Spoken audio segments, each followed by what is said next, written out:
That's the exact tin with those. That's the exact tin.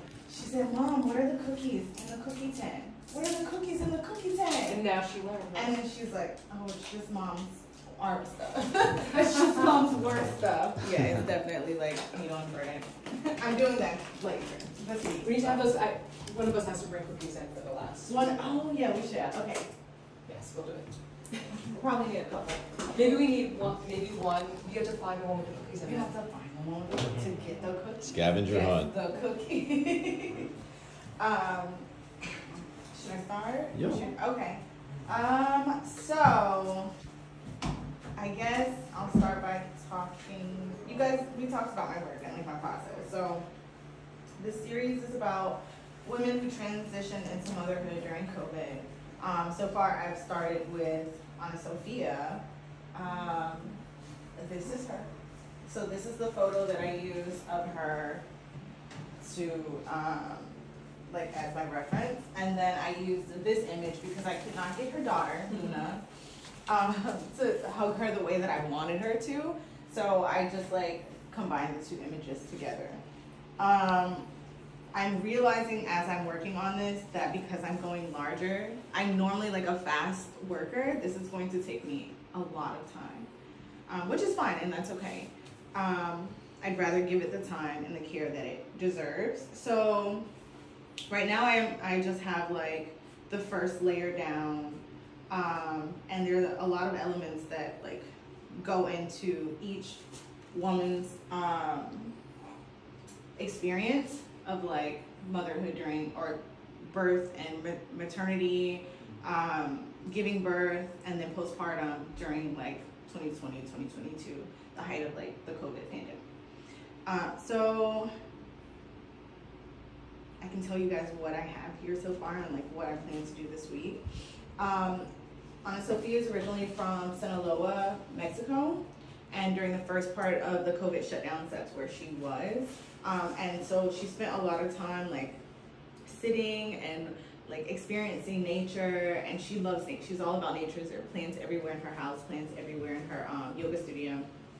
And so she said that she like really enjoyed the sunsets in Sinaloa. That was like her most memorable thing. So I put that behind her. Initially I was going to use like this backdrop of like the playground and the kids, but then I kind of changed my mind after talking to her more and then like reading more into her story. So I like found images of what that looks like because I've never been to Mexico. And this is like my interpretation of those sunsets. And then the background is gray and like blackish because I'm going to cover that with, so I have loads and loads of masks, right? Like thousands now at this point. There are masks there. And I like tell people like take a mask if you want because I have so many. Shout out to Rafaelina. Yes, Rafaelina got me like most of the ones I had. So I'm going to cut and sew like some of the fabric masks, some of the masks, like the disposable ones. I've been practicing like what materials work best on them, gluing things to them, using different like paint markers and paints and things like that to see like how they work, even disassembling them to see like what layering it looks like. So it's gonna be like this quilt in the background of the mask. And these like images of her during COVID. Like, so I have these photos of her and like her husband and their experience in their lives. So it'll be like photos of her taking these pictures of her, like her baby. And it'll all be like weaved in together. And then there's some images that she sent me digitally of like her wearing a mask as well. And so those will be like woven into the background with the mask, like those images. But this one in particular is of her and her husband, Giorgio, getting married. Like, I don't know how much you guys want to know about their story, but they weren't able to get married the way they originally wanted to because of COVID and the shutdowns. So she was in Mexico, he was here in New York City. She couldn't like travel to come here to get married. Their families couldn't do it. So the moment that things opened up in like 2020, at the end of 2020, where you could like fly from Mexico back into America, she like hopped on the first flight. Got here, they like had a small ceremony, ended up getting married, but in this photo, she's pregnant. And she had not shared that to anyone at the time. They were like rushing it also because she had gotten pregnant. Literally when she got here from Mexico, like that's when her child, like they've been away from each other, they conceive this baby, she gets pregnant. And so I'm using this image as the shirt. So that will go into, like, so she'll have her baby in her belly and she's pregnant now. She's about 7 months, we're in June. She's 8 months pregnant now. Her second baby is due in just like a few weeks. And so I wanted to have this, like, create this idea of both of her children in her belly at the same time. So she has both of her bellies both of her babies in her womb. And then Luna, the dress will be made, Luna's her daughter. So the dress, I'm like, when you guys think of Mother's Day, you think of like flowers.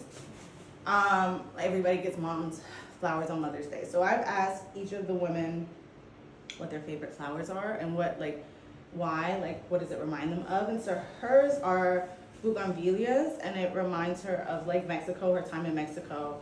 And so I'm going to once again use the disposable mask and paint these bougainvilleas. And this is like me working out my ideas. So you can kind of see, like, the flowers will be the mask. Her dress will be like made out of mask, disposable masks that I'm painting into, and then weaving them together to make the dress within this story. And then I'm adding like filaments of like monstera leaves will like flow over her. I'm not really sure if I want the monstera leaves to go under like the quilt that'll be behind her, or like start to go over it into the paint. I kind of like the over it into the paint part the most. And then I'm also adding these quotes that have come from female artists over time between feminism and science, because a lot of their stories and like experiences that these women have had, I mean, it's all about like how women are neglected, and specifically women of color are ignored within, within the medical system, and all of their experiences. So like I'm also weaving, like, it'll be like photocopies of like her words and her experiences of what she went through having given birth in the hospital during COVID, with like the words as well. All of these things will be a part of the quilt. Does that make sense? That's right. Yeah. You guys have any questions? That's a lot of work. It's a lot of work. That's why I'm like, oh, I'm realizing like when I was doing it on this scale, it was not, I could do it in like 2 days, maybe 3 days. I could like put this together. Yeah. But this is a lot different. I'm like refining like the line, like the jacket alone took me a couple weeks, and then I still have to like go back into the whites and things. I'll be doing that probably until I get it like perfect the way I see it in my head, until I'm done. And this is the first time I've ever worked with like masks. Like I've never used a mask in this way before. And so a lot of it is also like experimenting and figuring out what works and what doesn't work within the process. Yeah, it is a lot of work, but I just like their stories and their lives are a lot of work. Thank you. It's like I'm willing to put in the work because so are these people. Like that's a part of my process anyway. And then at the end, it's so layered. Like the objective is for you to get close, pull away, think about what you're seeing, what you're reading, what information you're getting. Step in again. I want people to question, like, is that a mask? I'm not really sure what material I'm seeing, especially like in the dress for this piece. I mean, each piece will be different because each one's story is different, but I intend to use the mask like within each piece indirectly as much as possible. Like not as a mask on someone's face, but as an article of clothing, as a way to kind of weave into their background, into their lives, because the masks were kind of like all over the place and haunting us, like during this time. It was just all about a mask, all about a mask. And even still now, but it was just all about a mask. And so I don't want it to be so much in the forefront, just kind of like existing behind us. And, we were thinking of who's not wearing a mask? Why are you not wearing a mask? Why are you wearing it? It was just a lot of that during that time, so.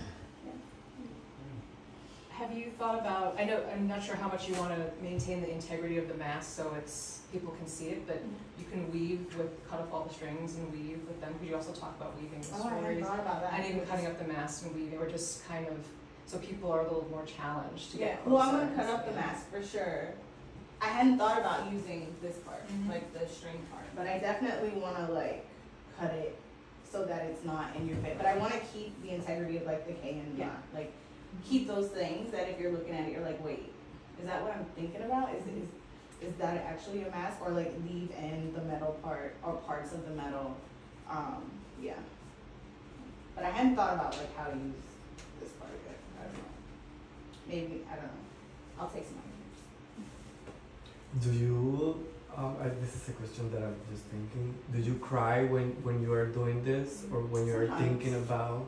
Not when I'm making the work. Well, sometimes when I'm making the work, if my mind goes into thinking about like my own experiences. So sometimes when I make the work, but definitely when I talk to these people, I do cry. They cry, I cry. Anna in particular was like, for her, it's this weird experience because she's pregnant now, and she wasn't thinking about a lot of her past, like moments in her past pregnancy. Like, of course she's thinking about, I felt this way, or what the doctors are, how the doctors are going to be different and things like that. But there were a lot of nuances that she didn't think about until we were talking about her experiences. And, were you working? Did you have to stop working? What was it like to have to move your entire life from Mexico to America just because you fell in love with this guy, and now it's like COVID and you can't see your family because now you're here? Like, all of these things. And she was like crying, like, because she hadn't thought about those things in so long. And she said it was very full circle because she is pregnant now. She's the only one of my my subjects right now who is with, like, haven't had a second. No, I have someone else who had a second child, but she's the only one who's like pregnant now. And she was just like talking about those experiences, like resurfaced a lot of feelings and thoughts and things that she hadn't thought about before. Not necessarily in a negative way either, just she hadn't thought about it until we talked about it. So it's a lot of emotions. A lot of emotions. And that's okay too. I feel like a part of telling people's story comes with like capturing those emotions however they come, whatever it feels like, even if it's within me, like as the artist.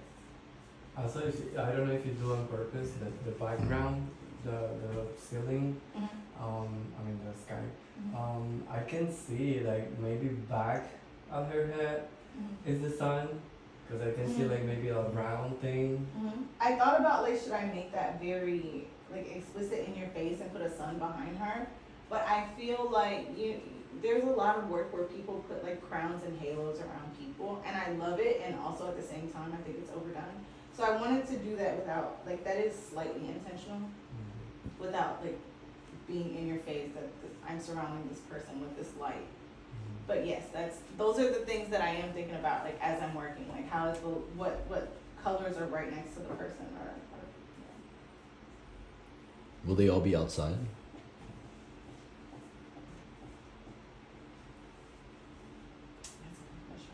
I want to say yes. However, there are two women who are not in New York. One's in Atlanta and the other is in New Jersey.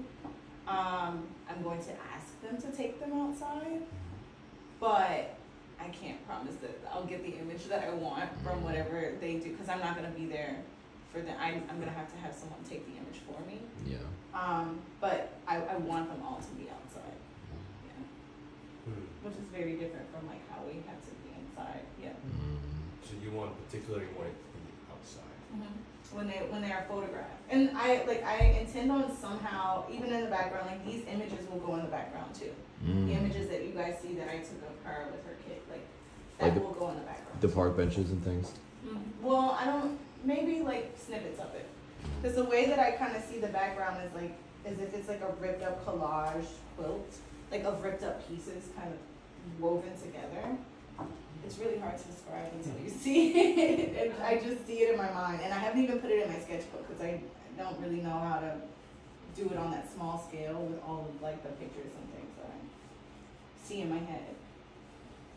And I hear you have a lot of stories about the things you choose, the clothes, the sunset background, the baby house, every element you choose, you have stories.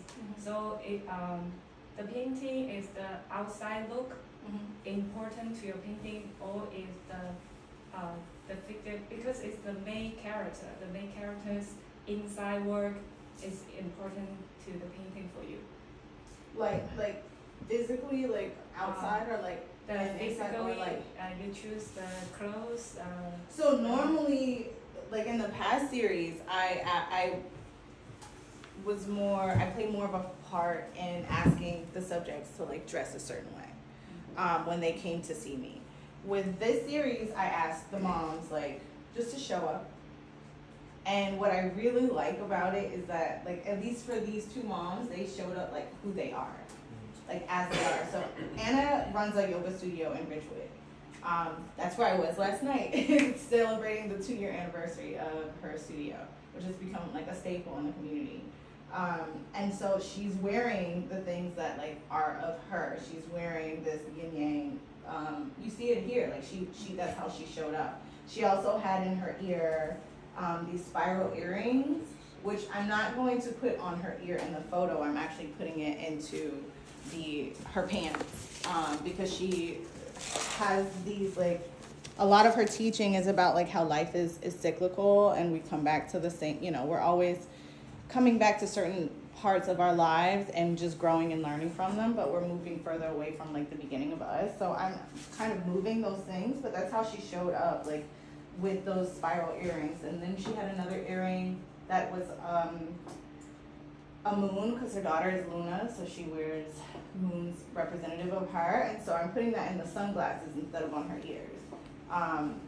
Things like that. So she showed up as herself. But then Marina, who is a very different person with a very different story, when she showed up, she was like in all black, like tapered, New York style. Like you can tell she's like this hip mom who is like, very chic. And I love that. I love that they showed up like as themselves, who they are, and I want to represent that here. Whereas here I asked these, in the previous series, I asked my subjects to wear something that they want to be photographed in specifically, and like maybe wear something that was representative of someone they cared about or their ancestry.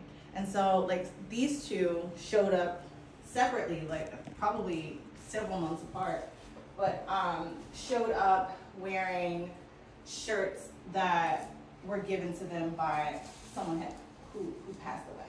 That was like important to them. And I used that, instead of painting the shirts that they actually wore, I used the images that they gave me of their family and their ancestors and put it into the shirt, because that was what stood out the most to me. But here I like how they've shown up as themselves. So when I paint Marina, I'm going to paint her in all black. That's how she showed up, leather and all. That's how I'm gonna paint her. Yeah, I can see